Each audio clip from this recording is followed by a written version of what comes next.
Hola, bienvenidos a una edición más de Derecho a Disentir, un espacio dedicado a los jóvenes universitarios donde se analizan temas de interés social. Hoy platicaremos del sistema anticorrupción de las entidades federativas. Para platicar de este tema nos acompañan Fran Licón, de Derecho de la Universidad Mondragón, de Querétaro, Paulina Ros García, de Derecho del Ibero, en Puebla, Giovanni Querol, de Ciencias Políticas de la UNAM, Estefanía Carrillo, de Ciencias Políticas del Ibero. Yo soy Amadeo Díaz Moguel y esto es Derecho a Disentir. Comenzamos.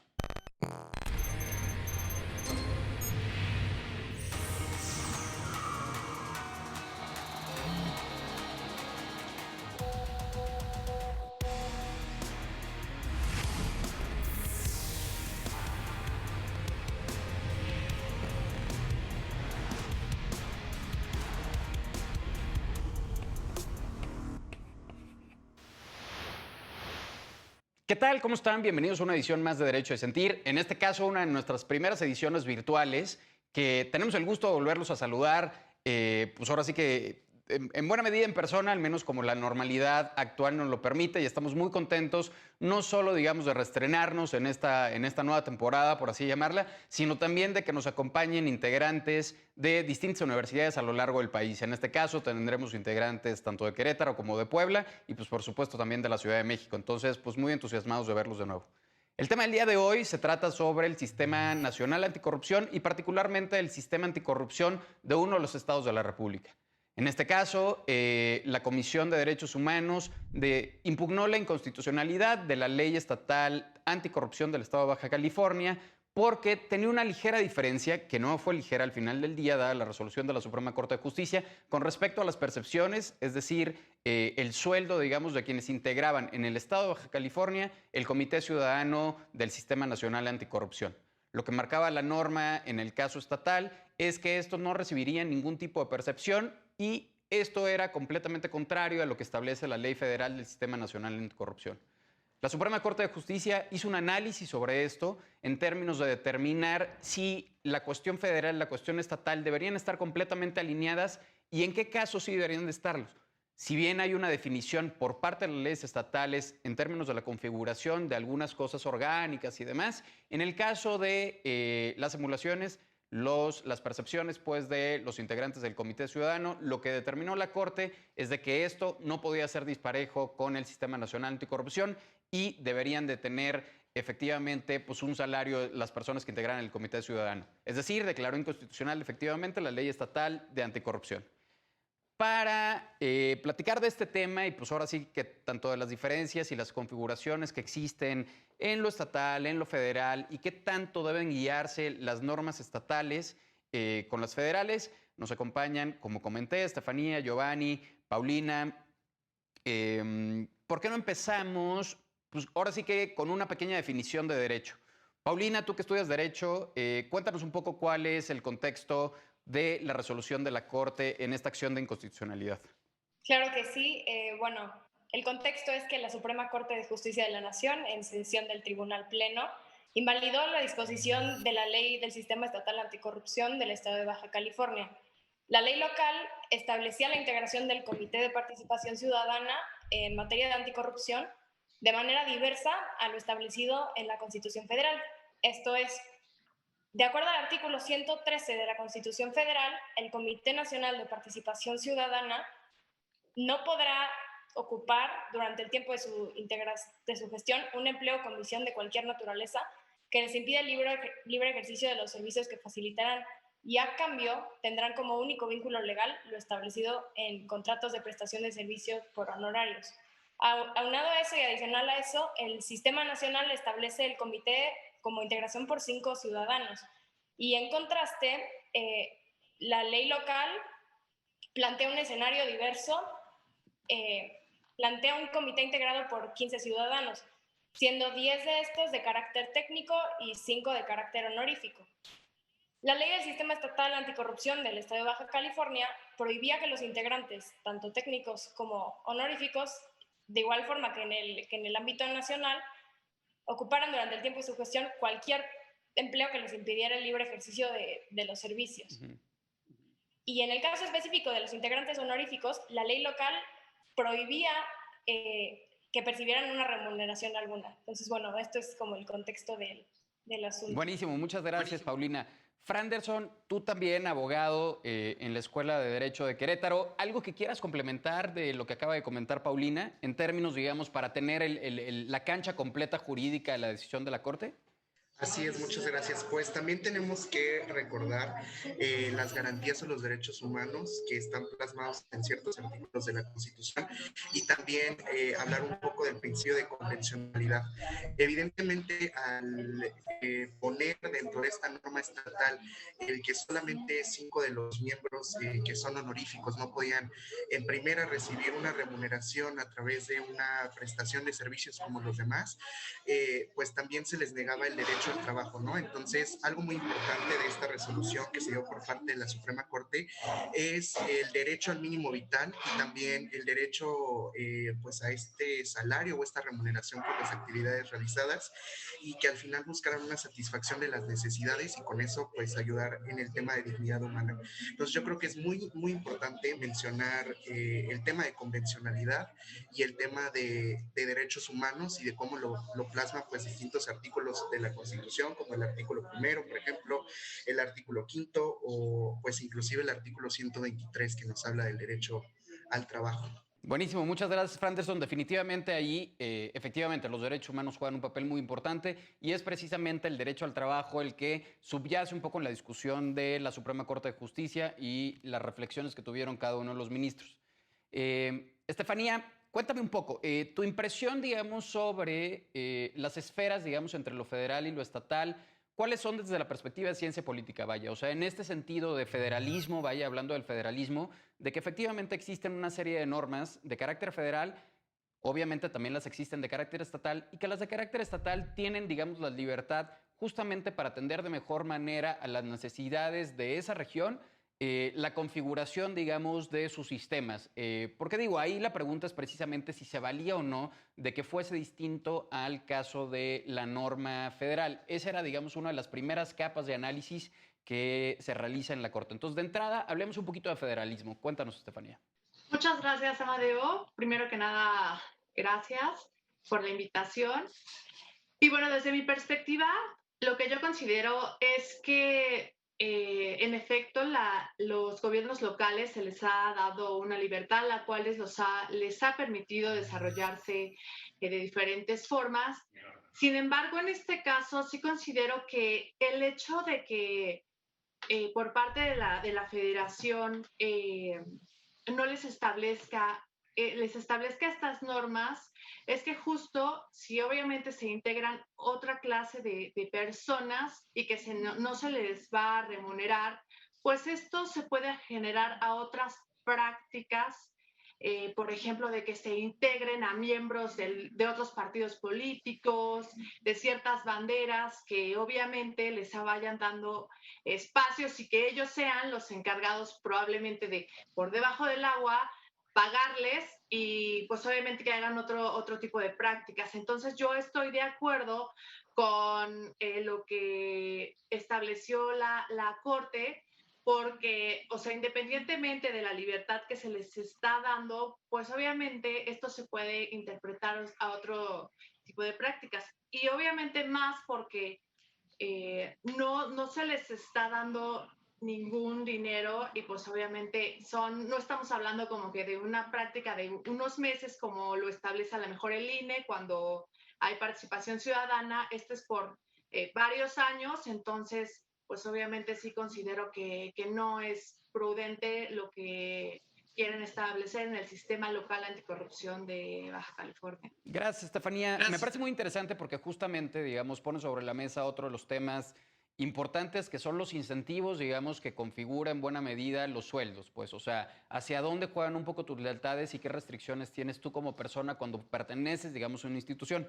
Y en este caso, pues, una institución tan importante como es, digamos, el sistema estatal, en este caso, el Comité Ciudadano, pues, de Anticorrupción, con temas tan sensibles. En este sentido, Giovanni, la Corte pone, pues hay una serie de restricciones, digamos, de las personas que pueden participar o que pueden integrar el Comité Ciudadano, que son precisamente algunas de las cosas que nos comentaba Estefanía, o sea, como no tener otro trabajo, no participar, digamos, en asociaciones políticas, etcétera. ¿Por qué no nos cuentas un poco de eso, Giovanni? Bueno, sí, técnicamente la ley sí es muy ruda en decidir el cargo, ¿no? Pero ustedes mismos lo han dicho. Se trata del sistema estatal anticorrupción. El sistema nacional es un instrumento muy grande que en un país como en México hace falta que se delegue, ¿no? Y que tenga una instrucción de análisis como lo que se está haciendo ahora, que es un análisis sin precedente, debido a que es cierto que tienen derecho a poner las pautas similares a la del nacional, pero que también tienen posición de establecer unas normas nuevas. Pero sí, yo también estoy de acuerdo con cómo actuó la Suprema Corte, porque está bien que sean 5 honoríficos. Estamos hablando que deben de ser las personas más encargadas y que tengan muchísimo conocimiento. Entonces es por eso que, aparte de tener más de 35 años, no deben de pertenecer como a un grupo político, no deben de haber tenido un cargo en la federación, en el sistema local o en algún sistema que pueda depreciar su valoración y la forma en que puedan participar en el cargo, ¿no? Entonces sí, son unas pautas un poco complicadas de llenar, pero es la necesidad del cargo. No estamos hablando de quien va a llevar los sistemas de anticorrupción y va a tener el planteamiento y el chequeo de cómo se está haciendo la política en más que en un país, ¿no? Que tiene como que tantas dificultades en esos temas. Entonces yo estoy a favor de que la Suprema Corte ponga esas menciones, ¿no? De que se tiene que ser una persona respetable, tiene que ser una persona la cual... Lo complicado sí es hablar, ¿no? De que no van a recibir como una remuneración o que no van a poder tener algún trabajo, porque eso vulnera, como ya lo dijo Franderson muy claramente, vulnera muchísimo el ingreso vital, ¿no? O sea, lo básico de una persona. Entonces sí es un tema que se debe discutir, pero por lo que veo la Corte lo ha hecho de maravilla, no dejando que pase en Baja California. Sí, yo creo que tomas un tema, o sea, tocas un tema muy importante porque sobre todo pues hay que entenderlo también a la luz de un trabajo que implica el servicio público, pues, y como servidor público definitivamente hay una serie, digamos, de limitantes que debes de tener. Lo tienen, por ejemplo, los consejeros del INE, lo tienen los ministros de la Corte, lo tienen, en fin, una serie de titulares en términos de la responsabilidad pública que tienen frente al Estado, digamos, una serie de limitantes en el desarrollo pues, profesional y también, digamos, en las características personales que debe tener esta persona. Ahora, decías que tú veías muy bien el hecho de delegar, digamos, en esta política pública pues, de anticorrupción, que tú veías bien el hecho de que la federación tuviese que delegar algunas cosas a los estados. Paulina, ¿tú estás de acuerdo con eso? O sea, como que no debías hacer más bien solo un sistema federal, sino también cada una de las 32 entidades debe tener su propio sistema anticorrupción. ¿Qué opinas al respecto? Totalmente. Bueno, yo concuerdo al 100% con Giovanni. Me parece que es necesario para el mejor funcionamiento y la efectividad del trabajo que se tiene que hacer, que hasta ahorita estamos frente a un México que lucha constantemente contra eso. Sí me parece que es necesario delegar todo el trabajo que se tiene y sobre todo también me parece que puede existir un contrapeso entre entidades federativas y también la federación, y así se puede exigir también un mayor funcionamiento de nuestras instituciones y órganos. Y eso también garantiza a la vez una participación ciudadana muchísimo más activa en tema de anticorrupción. De acuerdo. Alguien que estuviese más a favor, digamos, de la centralización de un ejercicio de anticorrupción, más allá de una descentralización en cada uno de los estados, o todos están a favor, digamos, del hecho de que se delegue. Digo, Giovanni y Paulina sí están a favor de ello, pero alguno de ustedes tendría ahí una cuestión a disentir. Totalmente a favor. Estefanía, ¿tú también? Sí estoy a favor, pero lo que no me parece es que justo esto, ¿no? O sea, que dentro de las mismas, a lo mejor el sistema nacional funciona perfectamente en cómo lo establecieron. Sin embargo, sí se le debería de dar un abanico a los estados para que tomen decisiones. Sin embargo, el hecho de aquí, por ejemplo, creo que el error fue haber dicho que no se les iba a dar ningún incentivo económico a las personas que estuvieran dentro. O sea, esto fue, desde mi perspectiva, creo que fue la gota que derramó el vaso para decir no. Franderson, ¿te quedó a deber algo la sentencia? O sea, ¿te hubiese gustado que la Corte ahondara en alguna discusión más o te encuentras completamente satisfecho con lo que leíste con respecto a esta acción de inconstitucionalidad? No, la verdad es que creo que la Suprema Corte hizo un gran trabajo, ya que, como lo mencionaba, se tomó en cuenta pues también desde una perspectiva de convencionalidad, donde pues justamente, ¿no? Decía muy clara esta sentencia y hablaba de que pues se violaban los derechos de igualdad, por ejemplo, al ambas partes poder recibir una remuneración, una vida digna y pues el mínimo vital.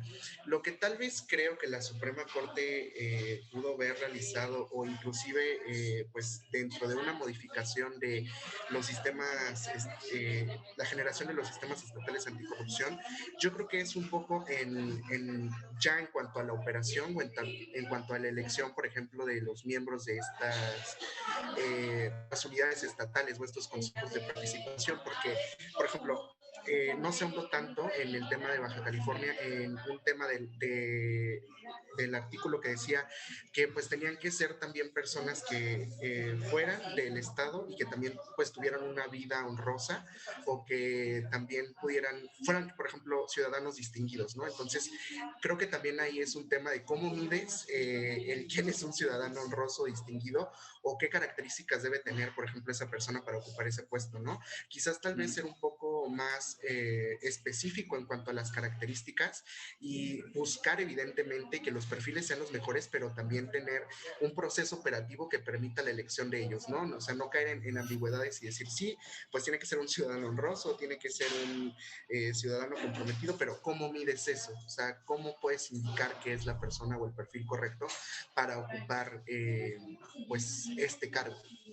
Sí, sin duda, digamos, son criterios bastante subjetivos. Ahora esos criterios también se establecen para otro tipo de cargos. O sea, lo tienes, insisto, para la gran mayoría de los titulares de órganos autónomos constitucionales, lo tienes para titulares del Poder Judicial de la Federación, en fin. Pero sí son características quizás más subjetivas que en ocasiones, o sea, resulta difícil tener un control o un método, digamos, para darle cheque a que una persona es o no honorable.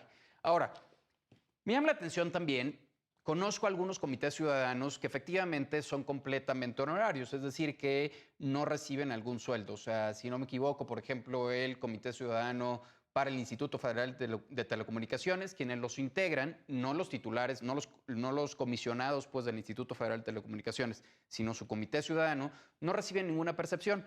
No veo alguna razón tan evidente de entrada, y acá me gustaría ponerle un poco de discusión, digamos, de por qué no podría ser también honorario si existen otras instituciones, porque es un cargo, digamos, precisamente de prestigio, de conocimiento, etcétera. El hecho de que un comité ciudadano para el tema anticorrupción no, o sea, no pudiese ser completamente honorario y a fuerza tiene que haber, digamos, un pago. Giovanni, ¿tú qué opinas?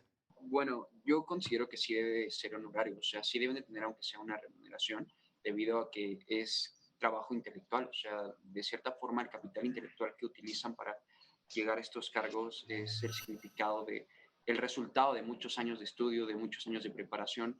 No son tan ambiguas las necesidades que piden, o sea, no solamente es de que sean honorables o algo así, sino que en el sentido de que no tengan, no sé, un delito que haya pasado por 1 o 2 años más de prisión. Siento que si es un cargo que tiene que ser muy, muy honorable, David tendría la probabilidad de que fuera remunerado, ¿no? Siento que sí se trata de la necesidad de tener que pagarle a alguien por un trabajo, ¿no? O sea, de también representar, no solamente en este caso, ¿no? Sino en cualquier caso de México, ¿no? Que si existe algún trabajo, tengan la ligereza de que va a estar remunerado, de que va a estar protegido y de que no por ser un cargo federal o, bueno, administrativo, tenga que pasar por no pagos, ¿no? Entonces sí creo que el comité debería de plantear bien eso. Yo creo que en Baja California es un caso especial, ya que en lugar de cinco personalidades quieren meter 15, ¿no? Entonces ya la dinámica es un poco más variable. Pero si se logra que a las 5 personalidades que participen se les dé un pago, creo que es justo. De acuerdo. Tenemos que ir brevemente a un corte. Regresamos sí. Si quieres, regresamos ahorita justamente contigo, Estefanía. Vamos brevemente a un corte y regresamos con la opinión del resto, porque creo que ahí hay algunas consideraciones importantes todavía, digamos, en términos de si se les debe pagar o no, y sobre todo de cara a las restricciones que puede llegar a tener el desempeño de un cargo, como en este caso y como los que puso la Suprema Corte de Justicia. No le cambien, regresamos en un momento. Esto es Derecho a Disentir. ¿Qué tal? Estamos de vuelta en Derecho a Disentir. El tema del día de hoy es sistema anticorrupción. justamente la inconstitucionalidad en el caso de Baja California, de que los integrantes del Comité Ciudadano tenían una restricción para percibir remuneraciones por el trabajo que iban a desempeñar. Estamos platicando justamente si era precisamente justo el hecho de que no pudiesen recibir alguna remuneración, o sea, si era la manera más efectiva, digamos, de garantizar el trabajo por parte de la ciudadanía en este sistema, además, que sabemos que es integrado tanto por Estado en general, pues, tanto federaciones, estatales y demás, pero también por la participación ciudadana en la búsqueda, digamos, de una nación, pues, mucho menos corrupta y el combate a ella. Estefanía, nos ibas a comentar algo justamente antes del corte, regresamos contigo. Sí, muchas gracias. Bien, como sabemos, México es uno de los países que aún se encuentra en un índice todavía muy alto en cuestión de transparencia, ¿no? O sea, en cuestión de anticorrupción. Por ejemplo, en el índice de percepción de corrupción de Transparencia Internacional, México se encuentra en el lugar 138 de 180. Entonces, yo creo que esto es más que suficiente para saber que no estamos hablando, por ejemplo, existen diferentes instituciones que de manera efectiva hay comités ciudadanos y funcionan de manera adecuada. Sin embargo, estamos hablando de la corrupción. Entonces, este tema hace que la remuneración económica sea necesaria. O sea, no, sí esperamos que a lo mejor en algún momento ya no tenga que ser necesaria y que en efecto la ciudadanía por convicción lo haga. En este caso, creo que también una de las restricciones que debió haber puesto para Baja California para seleccionar a los candidatos, que fueran a lo mejor miembros de sociedades civiles, aunque también es contraproducente porque hay sociedades que pues están patrocinadas por partidos políticos, pero a lo mejor haciendo un filtro de qué organizaciones sí tendrían a los perfiles adecuados, pues entonces sería más creíble el hecho de no hacer remunerable a el candidato, ¿no? Entonces, esa es mi participación. No sé qué piensen los demás. Me parece muy, sí, sin duda, y hay que contextualizar efectivamente, y creo que pues ahora sí que le pones el punto sobre la I, el tema de corrupción, digamos, en México y lo que busca al final, porque efectivamente las normas al final del día, pues persiguen un objetivo. En este caso, pues es un problema mayúsculo dentro de nuestra nación que hay que atender y por eso, digamos, también la configuración del propio Sistema Nacional de Anticorrupción, no únicamente, digamos, integrado por el Estado, sino también con la participación de la sociedad civil. Paulina, ¿por qué no nos cuentes un poquito cómo está configurado el Sistema Nacional Anticorrupción al día de hoy? Para ponerle contexto, digamos, a la discusión. Ok, el Sistema Nacional Anticorrupción está integrado primeramente por un comité coordinador del Sistema Nacional Anticorrupción, seguido del Comité de Participación Ciudadana, que se integra por 5 ciudadanos de probidad y prestigio. Aunado a esto está el Sistema Nacional de Fiscalización, que tiene un comité rector dentro de él mismo, y son 7 miembros que son rotatorios. Y de ahí ya entran los sistemas locales anticorrupción, que son de las entidades federativas. Buenísimo. Giovanni, nos platicaba Estefanía justamente algunos datos en torno al elemento de corrupción, digamos, en México. Somos el número 138 de 190 países, etcétera. ¿Qué otros datos nos puedes hablar, digamos, del problema de corrupción en México para entender también no solo la importancia, porque al principio podría parecer únicamente que es el hecho de, pues se les debe pagar o no se les debe pagar? Sí, pero en realidad, e insisto, creo que ahí Estefanía puso el punto sobre la I, es hablar de para qué se les debe pagar y en qué contexto están, digamos, estas personas trabajando, que es en un tema súper importante en México, que es el combate a la corrupción. Entonces, pongamos algunos datos más, digamos, sobre la mesa para entender la importancia también de que sea un trabajo no únicamente, digamos, honorífico, sino también remunerado y con una serie de restricciones importantes que pone la Corte, digamos, para la participación de estas personas. Giovanni, te escucho. Sí, bueno, es que ya cuando nos damos cuenta, como dice Paulina, en la estructura y la formación del comité, nos damos cuenta que es una estructura grandísima, ¿no? Que es un programa con una ambición grandísimo, a tal grado que está el fiscal general, la secretaria de la Función Pública, o sea, están los organismos que salvaguardan de alguna forma que no exista corrupción, ya que, bueno, si hablamos de temas sociales, o sea, la percepción de la política pública en México está muy decaída, ya no se cree en la participación ciudadana.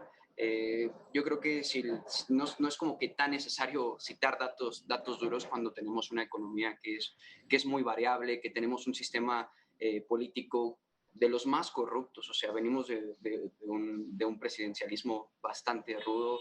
El sexenio pasado creo que se denota y se decanta que existió una corrupción muy grande, ¿no? Entonces, que existan estos sistemas nacionales que busquen salvar la identidad de la patria de alguna forma, de no robo, ¿no? Al erario público, o que se hagan cosas mal, es sin duda un programa muy, muy ambicioso, ¿no? Entonces, yo creo que necesitamos seguir analizando, ¿no? No solamente si se les va a pagar como tú lo dices, y creo que también hace rato pusiste un tema sobre la mesa muy interesante, ¿no? Si también es solo una simulación o el Comité de Participación Ciudadana va a tener una afluencia real, ¿no? Porque cuando se ponga en el mando al fiscal general o a la Secretaría de la Función Pública contra 5 personas que no le pagan, que no ha quedado duda con todos los que han participado, grandes académicos de los mayores institutos de la nación, ¿no? Gente que es muy, muy honorable en el país, pero cuando se pone en disposición la diferencia de poder es cuando creo que también salen temas que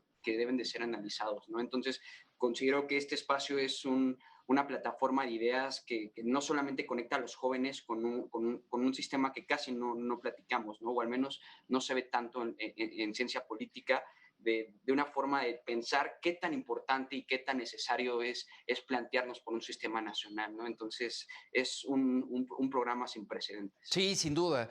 Ahora, lo mencionas un poco, Franderson, me gustaría conocer tu opinión dentro de la crítica, digamos, institucional, no únicamente en México, sino internacional, pues, o sea, de la teoría de instituciones. Muchas veces se plantea el hecho de que uno de los grandes problemas no es no es en sí mismo la creación de instituciones, sino más bien la efectividad de estas instituciones. Esta efectividad definitivamente viene acompañado de una arquitectura legal precisamente que le dé las herramientas suficientes para que esta institución sea completamente efectiva.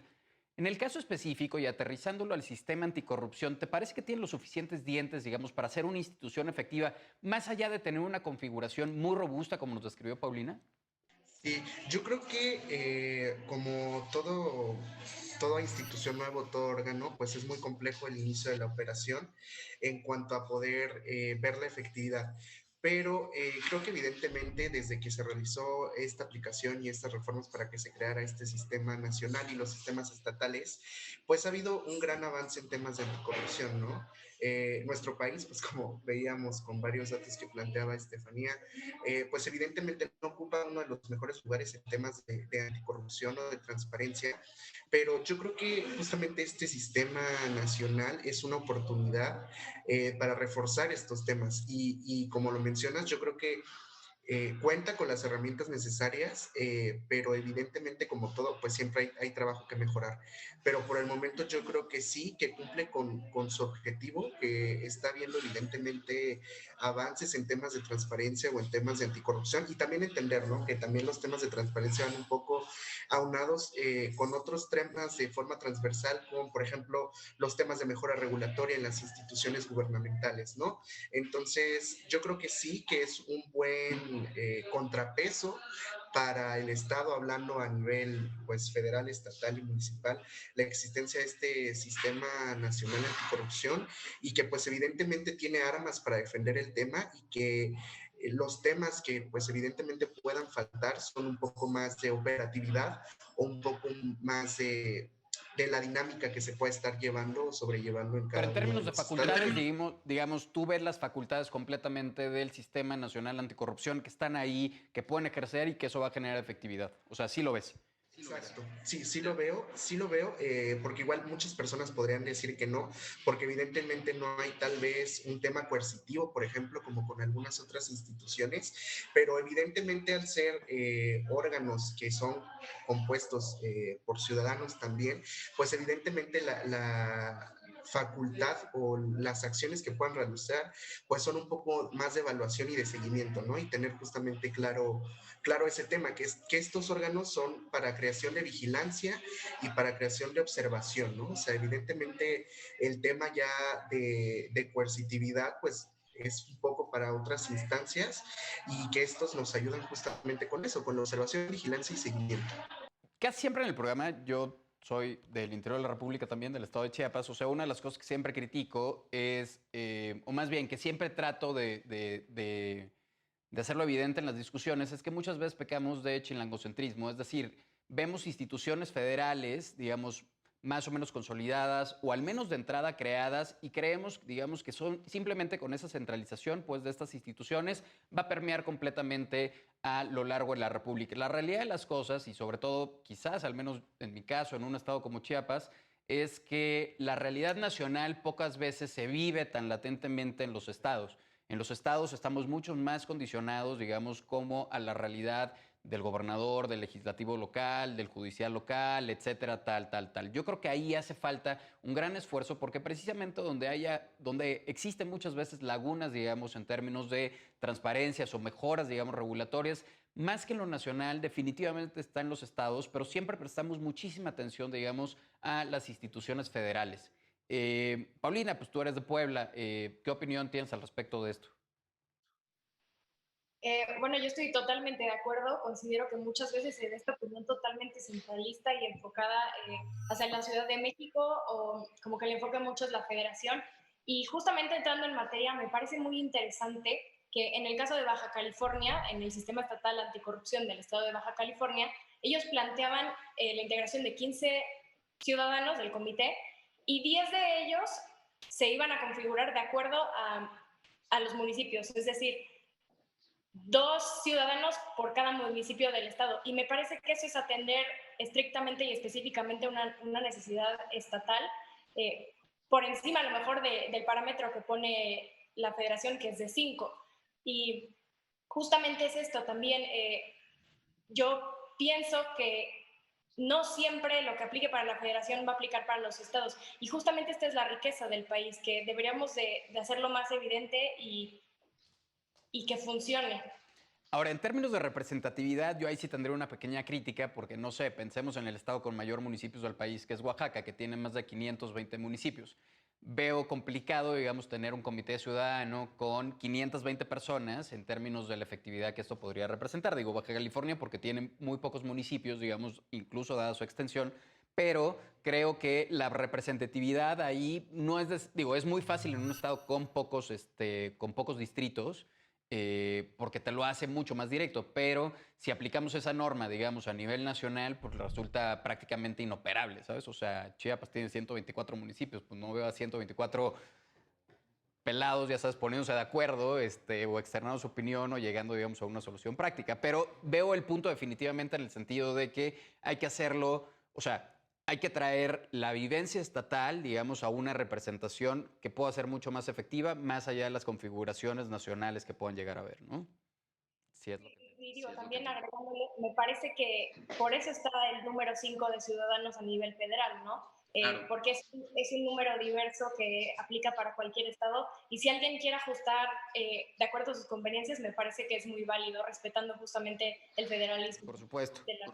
Estefanía, ¿tú qué opinas al respecto, digamos, de esta discusión entre el chilangocentrismo, no chilangocentrismo y la necesidad, digamos, de que los estados, o hay que prestar más atención, pues, a los estados y a los esquemas que tiene cada uno de estos estados para lograr un mayor beneficio público en todos los sectores? En este caso, definitivamente anticorrupción, pero pues que va atado de la mano también con transparencia, con mejores prácticas, con tal. Pues como sabemos, este sistema a nivel nacional se empezó a bajar a cada uno de los estados. Entonces, en efecto, sí considero que se debe de ver cada una de las características de los estados, porque como lo mencionan, cada uno de ellos, al tener diferentes municipios, obviamente no hay una representatividad de todas las personas, ¿no? Entonces, o por ejemplo, como lo mencionan, en el caso de Oaxaca, pues sí causa realmente... muchos cuestionamientos. Entonces, sí considero que lo que se debe de hacer, pues obviamente es como reestructurar a cada uno de los estados para que sí se les dé a todos la posibilidad de tener un sistema anticorrupción efectivo. Aparte, también recordemos que el de nivel nacional fue lanzado en el 2016, entonces también es un sistema desde mi perspectiva, que a nivel nacional aún tiene muchas fallas. Entonces, todavía yo considero que está en la incubadora en cada uno de los estados y todavía falta mucho trabajo, a pesar de que la Corte aquí dio esta sentencia. Sí considero que falta todavía analizarlo de manera detallada cada uno para que haya realmente un funcionamiento de estos sistemas. Sin duda. Giovanni, ¿algo que quieras complementar? No, es que yo coincido con todos. Es súper válida la opinión debido a que, en efecto, un sistema tan complejo y tan nuevo debe ser estudiado muy, muy amplio, ¿no? Entonces, creo que también tú pones en contexto algo que es muy importante. No son tan autónomos por lo que vemos. La resolución de la Corte hace entender que por más que les den ciertas libertades, sí van a tener un freno muy, muy significativo, ¿no? Y siento que sí son cosas que deben de quitarse. O sea, debe de haber parámetros para que el sistema pueda fluir, pero no sé, eso de que si en mi población me es conveniente poner a 2 personas por municipio, creo que no es tan descabellado, ¿no? Me imagino que también habrá otros sistemas locales que quieran hacer variaciones, ¿no? No todos pasan por el mismo problema de corrupción. Algunos tendrán corrupción con narcotráfico, algunos con otras entidades, no sé, pienso en moches, en legislativos. Entonces es muy, muy distinta la variación y pues creo que, repito, ¿no? Hace rato decía que estos espacios son una plataforma, ¿no? Que permiten llevar la discusión y no solamente plantearnos en el tema de si deben de recibir dinero, si deben de ser autónomos, si realmente la participación social va a ser un cambio, ¿no? Sino que cualquier punto de reflexión es muy válido. Entonces concuerdo con lo que dice. Sí, completamente. Y bueno, el tema de corrupción es bien sabido que es un tema definitivamente transversal, o sea, corta todos los sentidos, o sea, no es únicamente el moche del policía, pero también es corrupción, no es únicamente el moche por aprobar una norma, tal, o sea, es absolutamente un corte transversal que, digamos, atraviesa completamente cualquier esquema, digamos, estatal con relación, ya sea privada o no, contrataciones, etcétera. Es muy preocupante, digamos, la situación en términos de lo mucho que puede llegar a permear el tema de corrupción. Ahora, una de las grandes reflexiones que se hace siempre es de que la corrupción existe porque existe impunidad. Ante el hecho de que no existiese impunidad, es decir, o sea, la capacidad del Estado de responder ante una violación, la corrupción se vendría abajo, que es uno de los elementos, digamos, a reforzar y una de las reflexiones, yo creo, como más presentes en la discusión pública y en el debate público, pues el hecho de que la corrupción tiene un padre o una madre, pues, o sea, tiene un progenitor que se llama definitivamente la impunidad. Paulina, ¿tú qué opinas al respecto? ¿Y qué soluciones pueden haber, digamos, en términos de cerrar filas para ir cerrando esquemas de impunidad? Bueno, sí, es evidente que corrupción e impunidad casi siempre van de la mano y casi que se alimentan la una de la otra, ¿no? Me parece que una estrategia puede ser que se empiece a combatir desde los municipios. Por eso me parece que es muy acertado el movimiento de la Corte también de como permitir cierta autonomía que sigue estando muy limitada a los estados de controlar esto, pero me parece que tiene que ser en los municipios donde se tiene que empezar justamente la lucha contra la impunidad. Un Estado de Derecho fuerte que sea garantizado sin duda va a pegarle a la impunidad, que a su vez va a reducir la corrupción. Y también me parece muy importante esta percepción que tenemos todos de corrupción, ¿no? Y sí recordar también que el Estado somos nosotros. Todos somos el Estado, entonces es poner justamente nuestro granito de arena y exigir a nuestros gobernantes lo que sabemos que se puede tener y sí creo que se puede empezar haciendo un estudio muchísimo más estricto a nivel municipal. Estefanía, ¿qué te dicen tus clases de federalismo en términos de políticas de centralización y descentralización cuando hablamos de los esquemas más básicos en términos de niveles de gobierno, que es el municipio? Pues recordando en los temas de centralización y descentralización, pues justo, ¿no? O sea, eso es recordemos que el descentralización lo que nos permite es tener pues una mayor participación, una mayor inclusión de todos los gobiernos. Sí considero que este tipo de prácticas han servido mucho para llevar mejores gobiernos. Entonces, actualmente, pues sí considero que es necesario seguir a la marcha con estos sistemas. Sí generar una mayor participación por parte de los diferentes gobiernos. Va a ser complicado, sí, sí lo va a hacer, va a tener muchas fallas todavía, muchos frenos. Sin embargo, sí creo que la corrupción, independientemente de que hay diferentes niveles de corrupción, porque también está desde el de la ventanilla, el de calle, como el de también el de las instituciones, pues obviamente lo que estos sistemas anticorrupción, más que el de los ciudadanos, el que da la mordida, lo que buscan es que justo dentro de los impuestos que van recaudando, pues no se haga desvío del uso público y que realmente se le dé uso a todo este dinero, ¿no? Que se recauda para cuestiones sociales. Entonces, sí considero que van por buen camino y que justo, pues obviamente va a ayudar a la mejora de este problema. Completamente. Pues ahora sí que bastante de acuerdo con todas sus intervenciones. Vamos brevemente a un corte, regresamos, me gustaría escuchar justamente sus conclusiones. Por un lado, definitivamente de la sentencia de la Corte, lo que resolvió, la importancia y la trascendencia, digamos, de que los comités ciudadanos, es decir, uno de los factores que integra el Sistema Nacional Anticorrupción, también recibe una percepción pues acorde a su trabajo, pero no solo eso, sino también en torno, digamos, al tema de corrupción de lo que hemos platicado ampliamente. No le cambien, regresamos en breve. Esto es Derecho a Disentir, estamos hablando del Sistema Nacional Anticorrupción. Nos vemos en un momento. Estamos de vuelta en el último bloque de Derecho a Disentir. Hoy hemos platicado sobre el Sistema Nacional Anticorrupción, en específico sobre una norma que resultaba inconstitucional en la Ley Estatal Anticorrupción del Estado de Baja California. Específicamente que el Comité Ciudadano no podía percibir ningún sueldo, digamos, en respuesta al trabajo que iban a realizar. No hay que olvidar que el sector ciudadano, que el sector sociedad civil es un elemento, es un componente pues básico del Sistema Nacional Anticorrupción y en ese sentido se da una gran discusión, para lo cual al final la Corte termina decidiendo que resultaba inconstitucional que no recibieran una percepción, dado que interviene una serie de derechos y también una racionalidad, digamos, detrás del trabajo tan importante que realizan los ciudadanos que participan en el Sistema Nacional Anticorrupción. Pues ahora sí que solo nos queda un bloque. Yo creo que nos da tiempo para hacer una conclusión, no únicamente de la sentencia de la Corte, sino también del tema de corrupción y el combate a la corrupción que se realiza a través del sistema nacional y los sistemas estatales, evidentemente, en nuestro país. Si quieres, arrancamos contigo, Franderson. Cuéntanos tus conclusiones, lo que más te llamó la atención de la sentencia. ¿Qué esperarías, digamos, de este problema que aqueja a México también? Y al final, si puede, cada uno de ustedes compártanos también sus redes sociales, su Twitter, digamos, para que lo sigamos y sigamos discutiendo en otros foros este y muchos temas más.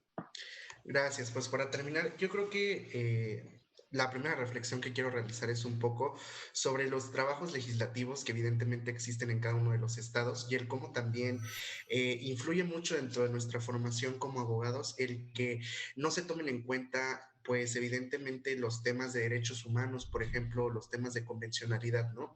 Nosotros al final de nuestra formación, pues en muchas instituciones no se busca que los temas de derechos humanos, los temas de convencionalidad se traten, y evidentemente esa falta o desconocimiento pues termina recayendo en la generación de iniciativas legislativas que pues no toman en cuenta estos temas y que al final pues resultan obviamente inconstitucionales como esta. Esa sería mi primera reflexión.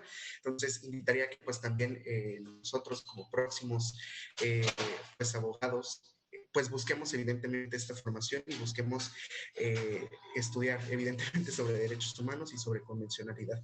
La segunda, pues creo que va un poco en cuanto al Sistema Nacional Anticorrupción y a los sistemas estatales, así como a sus comités de participación.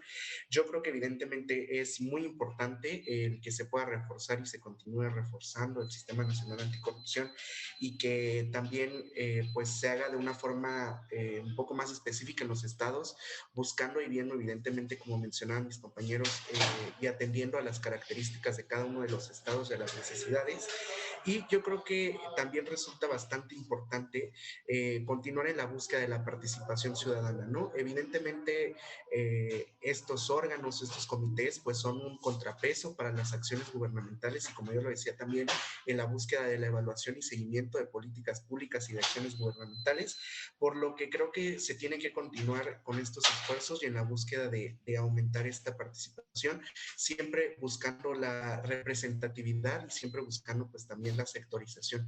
Y en cuanto a la sentencia de la Suprema Corte, pues yo creo que como lo mencionaba, es una buena sentencia, es una buena resolución, solamente buscando, pues como lo mencionaba en las primeras intervenciones, ser un poco más claro en los esquemas de elección, por ejemplo, de los miembros de estos comités de participación, porque evidentemente conocemos que pues se puede prestar también a compadrazgos políticos o a la búsqueda pues de colocar a grandes amigos de las administraciones de los partidos que gobiernan. Entonces, si no se generan estos candados que evidentemente muestren el cómo se va a elegir a la persona, pues evidentemente no va a servir de nada que se cree un sistema Claro. anticorrupción si las personas que van a estar son miembros de la misma fuerza política o compañeros o amigos de los servidores públicos que están siendo evaluados.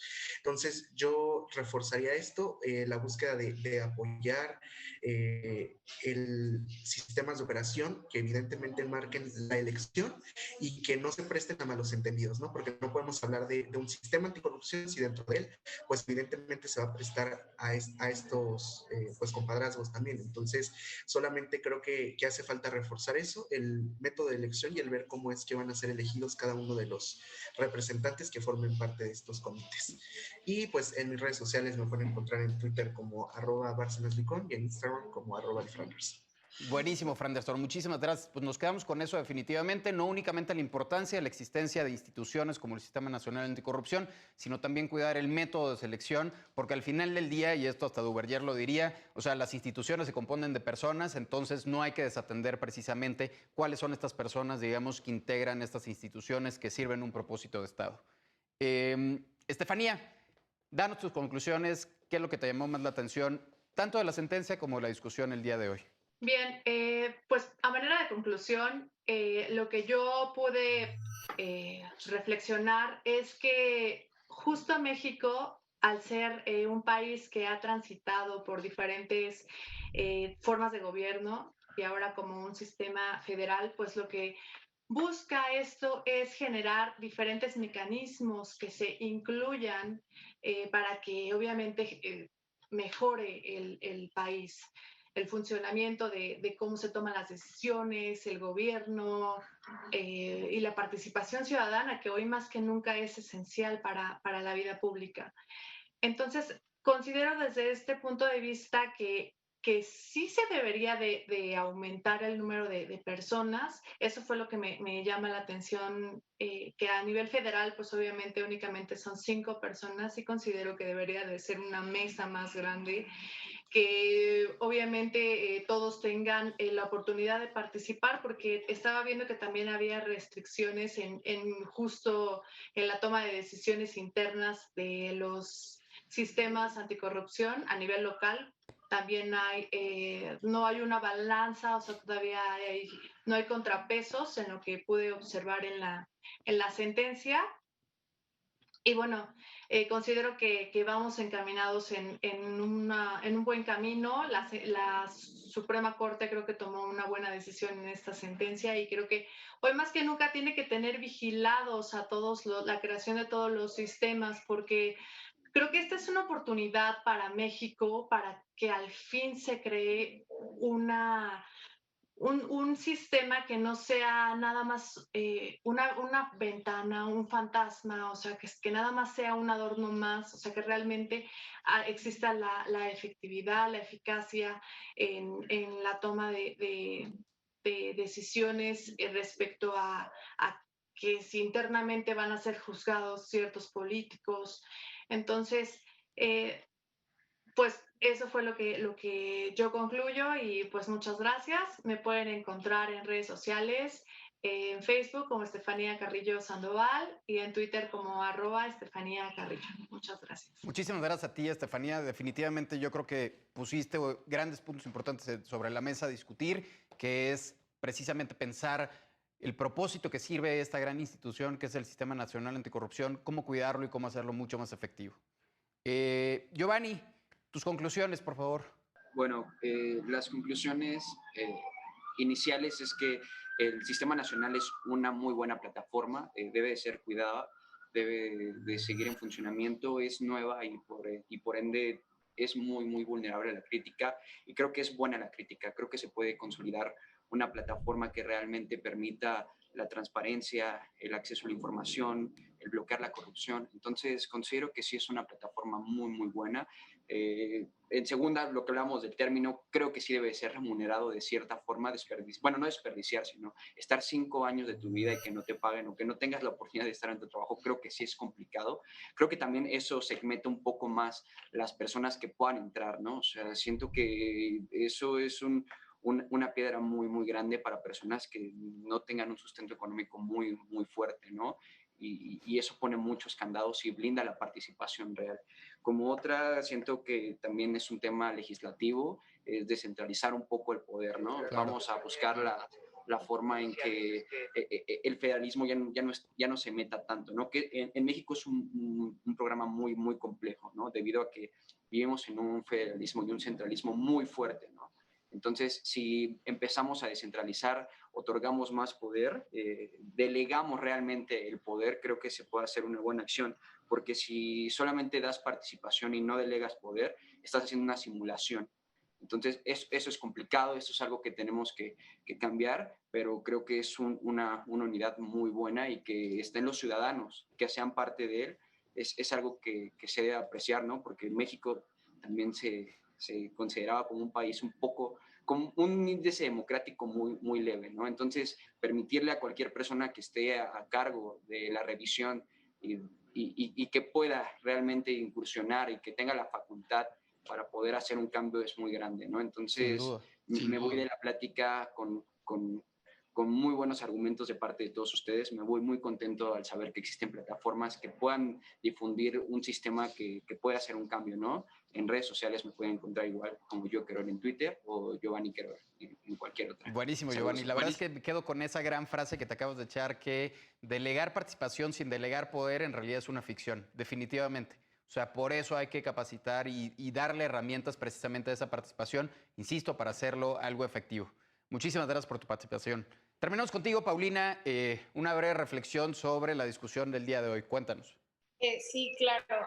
Hablando de la corrupción en general del país y del sistema nacional de manera puntual, me gustaría más hacerles una invitación a que confiemos en nuestras instituciones, a que sí, estoy totalmente de acuerdo con que es muy nuevo y que claro que va a haber muchas fallas, pero creo que debemos de confiar, creo que debemos de proponer activamente para que pueda funcionar de manera óptima y con un toque también de la población, ¿no? Que es justamente lo que debería de ser.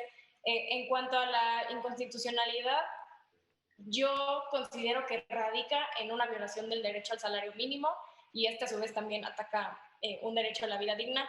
Me parece que hay inequidad entre los integrantes técnicos y los integrantes honoríficos y también creo que es importante señalar la diferencia que existe entre el derecho a recibir un salario y el salario en sí. O sea, yo considero que el derecho al salario no se puede renunciar, tiene que estar ahí. Sin embargo, el salario puede ser que se renuncie y también por eso concuerdo con la Corte. Es mi perspectiva también que las entidades federativas tienen libertad de configuración en el diseño de su integración y por eso no creo que tenga que ser una calca exacta del sistema nacional, cada sistema estatal anticorrupción. Y bueno, también por último, pues porque no me parece importante que se vigile la paridad de género en estos sistemas y que así se pueda garantizar una equidad sustantiva de género. Y bueno, pues muchísimas gracias por la invitación. Me pueden encontrar en Twitter como @paulinarroz_ y de nuevo, muchas gracias. Al contrario, muchas gracias a ti, muchas gracias a todos, definitivamente. Y creo que es un tema bien importante también el que pones al último, que es otro tema transversal que debe existir en toda política pública, en toda configuración estatal, social y demás, que es el tema de paridad de género. Y no hay que perderlo de vista también en la integración de comités, de órganos colegiados, etcétera.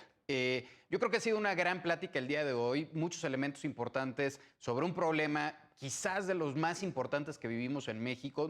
Internacionalmente es un gran problema, pero definitivamente en México yo creo que son de las 3 cosas que regularmente encontramos y nos topamos dentro del debate público, dentro de la discusión, no solo de Estado, sino también en lo privado. Entonces, gran debate el día de hoy, yo lo estoy muy agradecido por su participación. Los espero en una próxima edición de Derecho a Disentir. Mi nombre es Amadeo Díaz Moguel. A mí me encuentran en Twitter como @DíazMoguel. Muchísimas gracias por acompañarnos al día de hoy en esta nueva temporada también, que estaremos ya grabando nuevos programas, nuevos invitados, no únicamente de la Ciudad de México, sino de todo el interior de la República, de todo el país. Muy contentos de tenerlos el día de hoy acá, básicamente como invitados primeros. Entonces, pues no se lo pierdan. Nos vemos en una edición más de Derecho a Disentir. Gracias.